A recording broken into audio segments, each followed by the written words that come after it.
va réouvrir notre séminaire national avec la participation du conseiller du ministre Jean-Claude Bretonneau qui va parler donc au nom du ministre.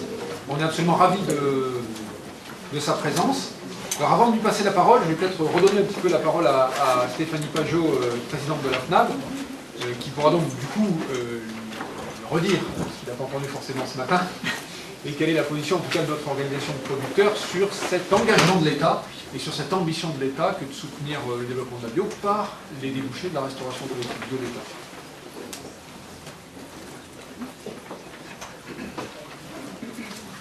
Ça fonctionne ? Oui.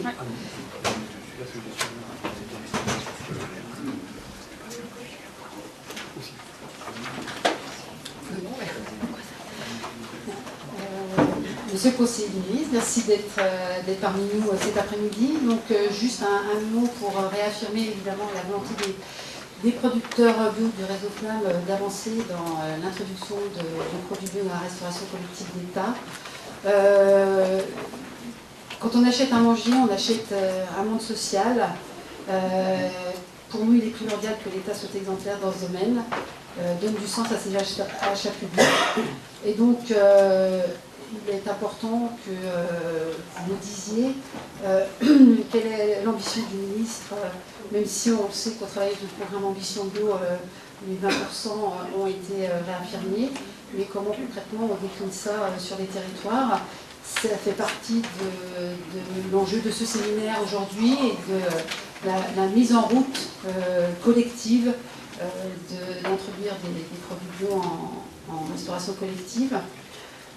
Ce matin, on a pas mal travaillé, pas mal échangé. Moi, j'ai beaucoup entendu autour des discussions, des échanges, la nécessité d'avoir une clarification évidemment de l'objectif politique, mais aussi beaucoup de mots de type, en tout cas dans notre groupe à nous, le groupe jaune, les mots accompagnement, structuration des approvisionnements, notamment en grande quantité pour les hôpitaux, la nécessité de formation, ce mot est revenu dans pratiquement tous les sous-groupes, formation des cuisiniers, formation des gestionnaires, formation d'un certain nombre du personnel qui gravite autour de la restauration collective et formation aussi des producteurs bien évidemment. Je crois qu'il y a une mission qui est lancée par le ministre, mission du CGAER. Qu'en est-il exactement de cette mission ? Puisque aujourd'hui on constate qu'il n'y a pas réellement d'état des lieux de quelle quantité de produits bio il y a dans la restauration collective d'État. Est-ce qu'on aura un état des lieux précis au démarrage de cette mission et puis un bilan au bout de 6 mois, 1 an, 2 ans d'évolution de l'introduction? Ça fait partie des questions qu'on a. Et puis évidemment, nous on a quelques pistes, des propositions d'action pour donner suite à ce séminaire, notamment l'introduction de produits bio et locaux, c'est la gouvernance de l'action. Est-ce qu'il y aura un groupe interministériel sous l'égide du CGDD qui est notamment le CGDD, le Commissariat Général au Développement Durable pour préciser, qui est notamment le pilote de l'État exemplaire. Donc est-ce qu'il y aura un groupe interministériel sous l'égide du CGDD et du MAF, en lien avec les services d'achat de l'État par exemple? Comment on va impulser et suivre cette action publique au quotidien? Est-ce qu'il y aura des déclinaisons en région, comme par exemple en Alsace où le préfet a réuni les gestionnaires de la restauration collective d'État?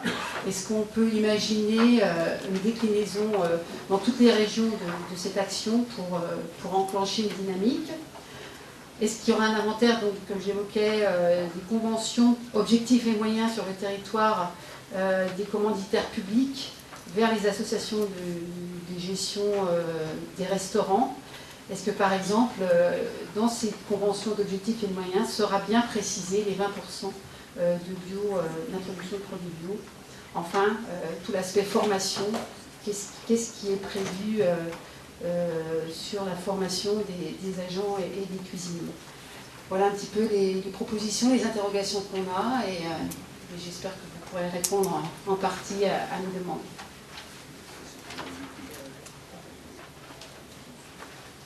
Merci. Est-ce que vous m'entendez bien? Donc, Je représente ici le ministre Stéphane Le Foll, qui tenait absolument à ce qu'on puisse avoir un petit moment d'intervention pour vous présenter un peu comment ce séminaire s'inscrit vraiment, de notre point de vue, dans une politique que le ministre porte fortement lui-même. C'est ce qui a valu à ce séminaire d'être, je sais pas comment on dit, de se dérouler sous le haut patronage du ministre. Je pense que cette initiative, c'est ce que vous avez expliqué rapidement, mais je suppose que vous en avez aussi beaucoup plus parlé ce matin, elle croise deux priorités importantes du ministère de l'Agriculture. La première, c'est le programme Ambition Bio 2017, donc, qui était lancé fin 2013. Je ne rentre pas forcément énormément dans les détails parce que vous-même connaissez ça très bien, vous en avez probablement, enfin si j'ai bien compris, vous en avez aussi parlé ce matin, je reviendrai peut-être un peu dans le détail après. Et puis un deuxième sujet qui est qui lui est peut-être un peu plus, de façon un peu plus récente parmi les priorités du ministre, qui est le sujet de la restauration collective et de la politique nationale de l'alimentation, puisque le ministre a remis une certaine dynamique sur ce sujet à l'automne, en redéfinissant les 4 priorités de la politique nationale de l'alimentation, donc justice sociale, c'est-à-dire améliorer l'offre alimentaire pour tous, la lutte contre le gaspillage, l'éducation à l'alimentation, et puis l'ancrage territorial, c'est-à-dire essayer d'avoir une alimentation plus proche des territoires, un peu ce que vous expliquiez aussi très rapidement tout à l'heure, mais qui correspond bien, je pense, à des axes stratégiques de la FNAB de façon générale par rapport à sa vision du rôle de l'agriculture biologique. Et évidemment, quand on réfléchit à ces 4 priorités, on voit tout de suite que la restauration collective, elle croise complètement ces priorités, et plus particulièrement la restauration collective d'État ou dans les collectivités, enfin publiques au sens large, hein, puisque c'est souvent ça peut être un des seuls repas structurés des gens qui sont usagers de la restauration collective. Il y a évidemment un fort enjeu de gaspillage, il y a un fort enjeu d'amélioration de l'offre alimentaire. Évidemment, l'enjeu d'éducation pour tout ce qui est cantine est évident. Et puis l'ancrage territorial, c'est peut-être sur ce sujet qu'on a le plus démultiplié les efforts et la volonté politique depuis l'automne dernier, au travers de la nécessité de développer l'approvisionnement local et de qualité dans la restauration collective, reprenant là des engagements du président de la République, et puis effectivement un engagement qui se déclinait dans le programme Ambition Bio, qui est un engagement fixé depuis déjà pas mal de temps, mais repris à cette occasion, de 20% de l'approvisionnement bio dans la restauration collective d'État. Alors ce que je peux peut-être rajouter à ces grands objectifs, c'est peut-être les moyens, et c'est un peu ce là-dessus que vous nous avez interrogé, ou comment est-ce qu'on fait en méthode pour essayer de faire ça, aux côtés des différents acteurs. Parce qu'effectivement, fixer des objectifs chiffrés, ça donne un signal politique, et ensuite il faut évidemment essayer de trouver les moyens et la bonne méthode pour y parvenir. Alors je crois que c'est ce qu'on a essayé de commencer à faire, en se positionnant, en essayant de regarder, après avoir échangé avec pas mal d'acteurs, les freins qu'il y avait aujourd'hui. Je crois que c'était un peu l'objet de votre séminaire aujourd'hui. Il y avait un premier frein qui est le code des marchés publics ou les règles de la commande publique, et donc le frein juridique. Donc là-dessus, il y a beaucoup de choses qui avaient déjà été faites, souvent de façon un peu, enfin par secteur ou par région, des choses comme ça. Je pense que la FNAB avait beaucoup travaillé là-dessus aussi déjà.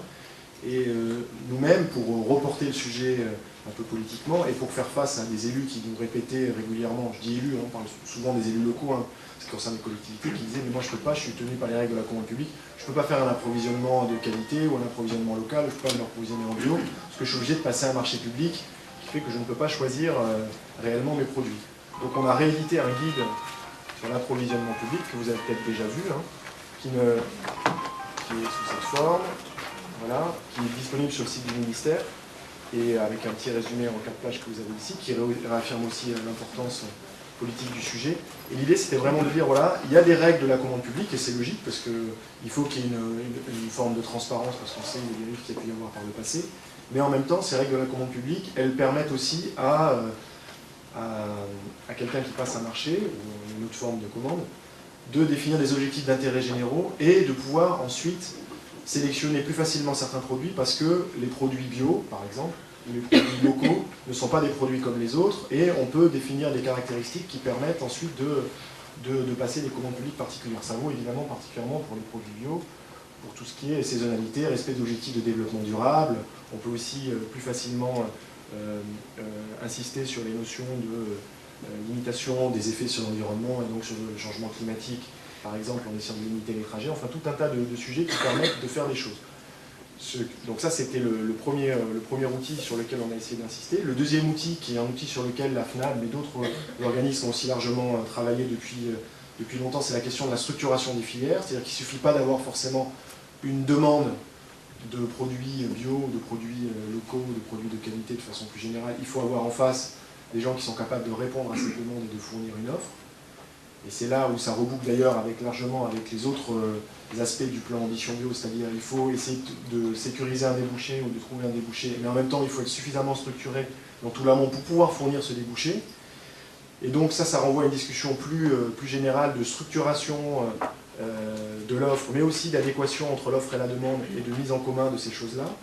Ça renvoie à un des objectifs qui a été fixé dans la loi d'avenir pour l'agriculture, l'alimentation et la forêt, qui a été votée à l'automne dernier, et qui définissait la notion de projet alimentaire territorial, qui avait justement vocation à réunir tous les acteurs autour d'un projet collectif, avec évidemment, en ayant en tête forcément tout ce qui concerne la restauration collective, mais pas seulement. Il peut y avoir d'autres gens dans la restauration collective qui ont envie de s'approvisionner au niveau local. Ça peut être des individus, ça peut être à titre individuel, ça peut être aussi la restauration en domicile ou la restauration, on va dire, commerciale, de façon plus générale. Et donc l'idée étant de réussir à structurer toutes ces choses-là. Alors en s'appuyant sur un certain nombre d'exemples, et notamment le réseau, la plateforme collective, je ne sais plus exactement comment vous appelez ça, de la FNAB, Manger du voilà, mais sur d'autres aussi, ou d'ailleurs, le plus souvent, hein, c'est ce qu'on se disait lorsqu'on parlait du séminaire l'autre jour avec les gens de la FNAB. Finalement, les gens qui s'organisent autour de ces plateformes d'approvisionnement collectif ou local ou de circuit court, il y a aussi le bio est très représenté là-dedans, forcément, parce qu'il y a une volonté à la fois des producteurs, et puis c'est aussi, la demande elle est aussi beaucoup sur des produits bio, je pense, pour les gens qui s'intéressent de façon ferme et décidée à ces sujets-là. Donc c'est comment réussir à structurer ça. Donc ça c'est un deuxième exercice sur lequel il y a eu pas mal de groupes de travail, et qu'on va essayer de conclure assez rapidement, de donner un peu les clés pour structurer les filières, et pour pouvoir faire cette adéquation entre l'offre et la demande.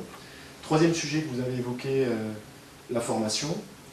Donc avec l'aide des gens qui sont plutôt spécialisés dans des opérateurs de la restauration collective, et dont je pense qu'une partie d'entre vous font partie, on a mis en place un certificat professionnel sur les cuisiniers en restauration collective, pour pouvoir mieux prendre en compte dans les formations de cuisiniers cette dimension de la restauration collective. Et là, on a un chantier un peu plus large qui consiste à essayer de motiver un certain nombre de jeunes qui font des études plus ou moins de cuisine ou d'autres, ou dans les lycées agricoles notamment, par exemple, à s'intéresser au métier de la restauration collective, à revaloriser un peu ces métiers-là, puisque justement, et notamment quand on commence à essayer d'améliorer son approvisionnement, ou améliorer l'offre alimentaire, ou à rentrer dans des dynamiques d'utiliser la restauration collective comme un levier d'éducation à l'alimentation évidemment, on pense tout de suite aux enfants, mais ça vaut aussi pour n'importe quelle personne qui va dans un restaurant collectif, évidemment. Donc là, on voit que c'est un métier qui prend une dimension différente et sur lequel on peut valoriser et attirer. Donc ça, c'est un objectif important qu'on s'est fixé au niveau du ministère en partenariat avec notamment Restau'co, mais aussi avec toutes les associations, les structures qui représentent la restauration collective.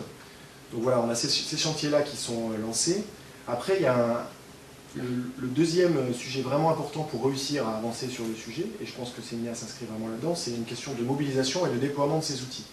Parce que les outils et les leviers, finalement, ils sont assez connus, on les a à disposition, c'est bien de les actualiser, de les reformater, mais après, il faut réussir à faire du déploiement. Et donc, c'est là où je pense qu'on a vraiment un intérêt collectif à aller tous azimuts et à faire ça dans plein de directions différentes.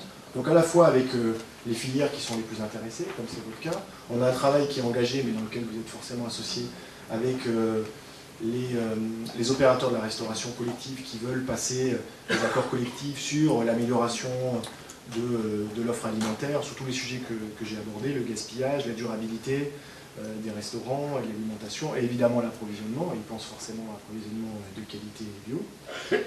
Et puis je pense qu'on a aussi les filières qui sont associées. Je vois ici la représentante d'Interbev. Il y a peut-être d'autres gens des filières qui sont représentés, mais je pense qu'eux-mêmes sont très demandeurs d'essayer d'avoir plus d'interaction avec les opérateurs et puis le pouvoir public.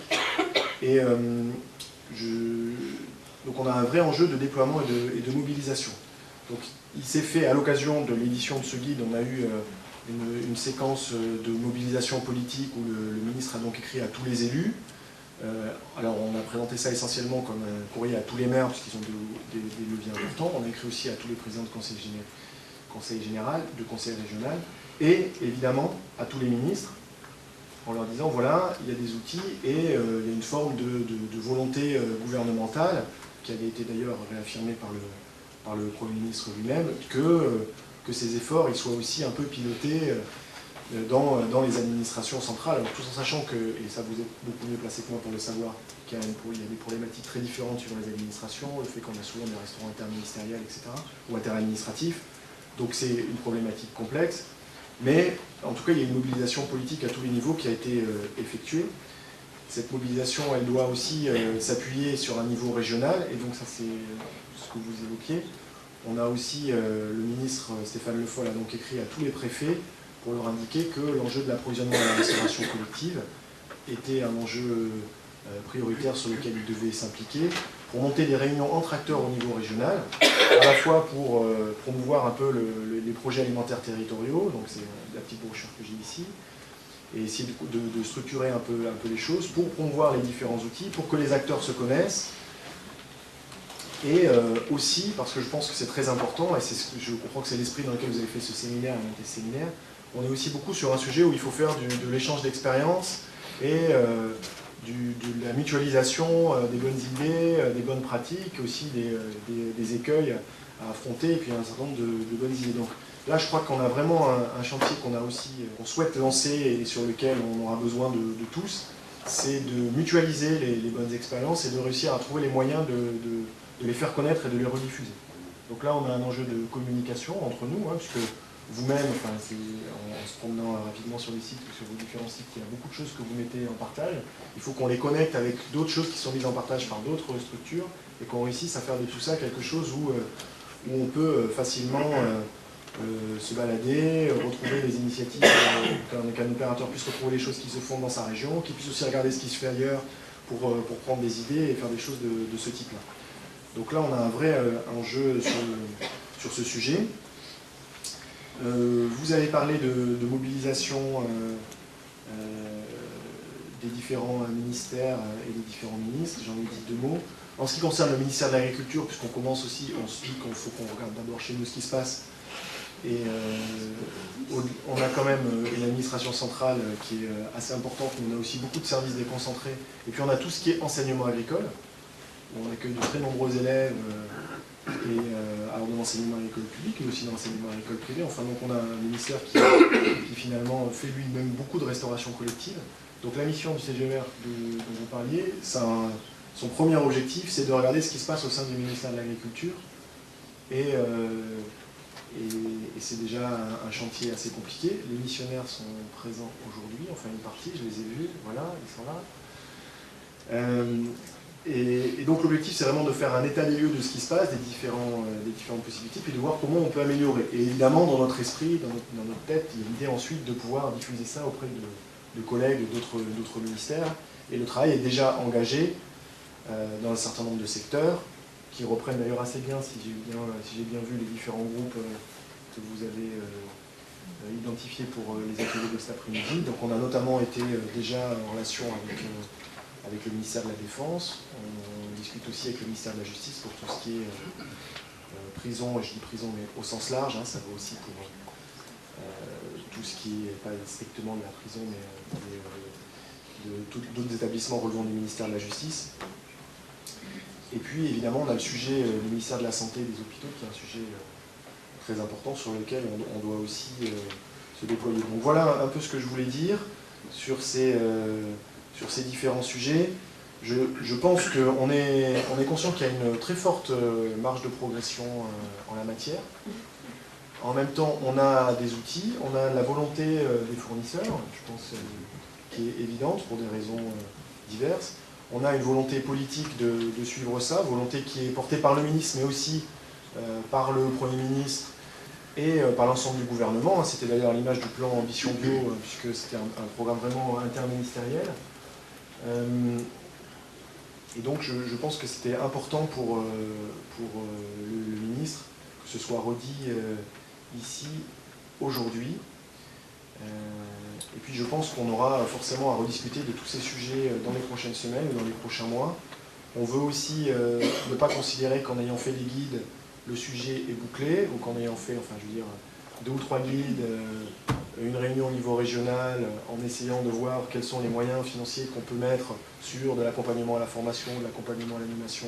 Le sujet est réglé, c'est un sujet sur lequel on doit être en interaction régulière pour apprendre en marchant et s'améliorer dans le temps. Et je pense que c'est à ça que sert ce type de séminaire, et c'est pour ça qu'il faudra ensuite qu'on ait des échanges à la fois avec la CNAB évidemment, et puis aussi avec tous les opérateurs pour avoir des retours d'expérience. Est-ce que ces outils juridiques qui sont utilisables, est-ce que les jeux de fiches ou le centre de ressources qu'on essaie de mettre en place pour structurer l'offre, est-ce qu'il est utilisable?